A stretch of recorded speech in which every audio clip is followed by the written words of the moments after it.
coming, obviously I'm a Colorado blog, so I want to ask about, the Colorado Latin scene a little bit.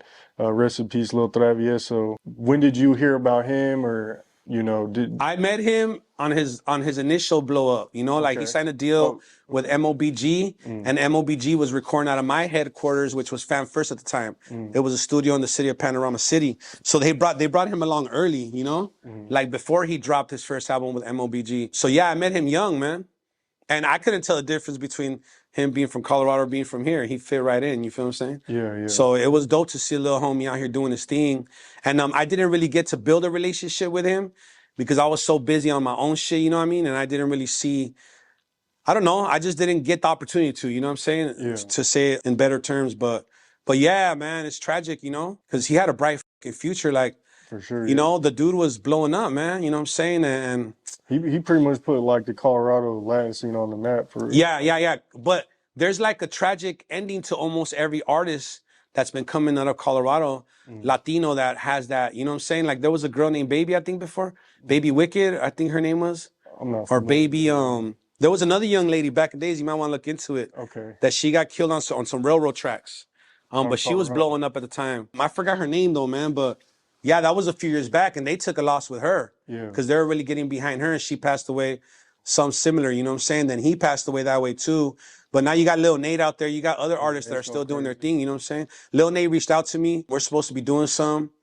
But yeah, shit, man. You got Parkside Plugs. Well, he kind of from here originally, but and then he moved out there and he started making music and stuff. So. Well, they're an extension of us, Colorado's an extension of California in a lot of ways, Right. Our culture, our beliefs, the way our razas united out there, it's the same shit, man. I was out there, like I told you, for like 8 months. Even in cities, like in a way, you go to the Springs, Pueblo, Denver, go Greeley and Fort Collins, like you just see it's different, man. But there's some similarities. Yeah, for sure. Yeah. The culture's there, you know what I'm saying? And the lifestyle's definitely there, you know what I mean? Yeah, and I love it out there. Every time I go out there, it's love, man. Yeah. I've always loved it out there. Like, shit, if I could, I'd own a house out that motherfucker, Yeah. And you've done some shows out there, right? Yeah. I was just over there, and where the fuck was I at, man?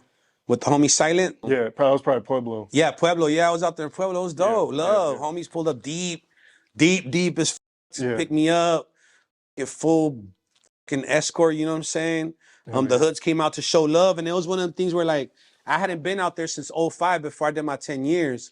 So it was a situation where, like, I was able to see my young fans, now grown men, reaching out to me like, damn, fool, like, you got me through some hard times in those days with your first album on High Power, Right. And that was dope. That was really fulfilling, dog, because when you're gone, fool, you don't see your following. In prison, when you're disconnected from your fans, from the people that really support and care on your music. And Colorado kept my music going for a while I was gone, you know what I'm saying? So it's dope to go back over there and tap in with the homies, Right. Now, outside of like California, what would you say are like the top states when it comes to Latin hip hop? Arizona, Nevada, Utah, Oregon, Washington, the whole Midwest. Your whole Midwest, yeah. Okay. The Midwest this way, you know what I'm saying? Shit, Vegas, is big for us too. Like, but it makes sense, right? Like, we're all connected, you know what I mean?